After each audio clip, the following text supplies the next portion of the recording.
So today we will be cooking pilau. Here we have our chopped onions. Here we have our rice. Here we have our white meat. I prefer white meat more than red meat. Here we have our pilau masala. Here we have our mixture of garlic and ginger. A paste of it. I smashed it, so that's a paste of it. So we'll start by putting our onions in the sufuria.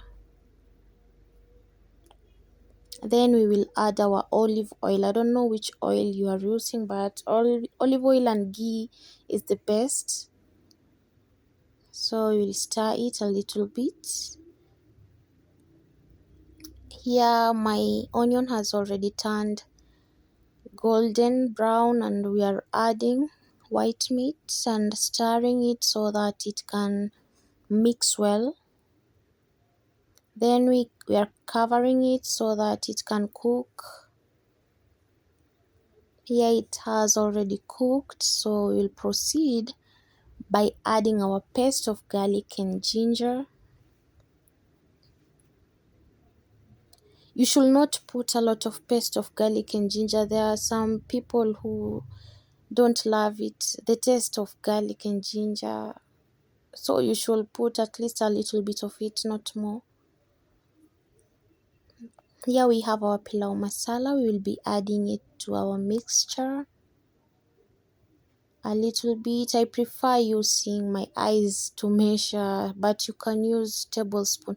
It will be more easy if you're a first timer. Here it has already cooked a little bit, so I'll be adding my water, which I have boiled it. I like boiling water, so since it's more easier, mostly if you are late, you can just use that one. That's yeah, and I'm adding my rice. Adding hot water is a Kenya, most especially during this Ramadan. So I'm stirring it a little bit and I've covered it. Here I have my salad, which is lettuce, carrots, tomato and onion. Here I've come to see how my rice is, and it wasn't cooked. As you have noticed, I didn't put a lot of water. I usually put small amount of water so that I can add later. Here I forgot to put salt. Wow, I forgot to put salt. Hey, and Ramadan is near. Hope I won't forget. So I added another water. So since the rice wasn't fully cooked, and also so that the salt can mix well, and I mixed it so that it can cook, and I covered it.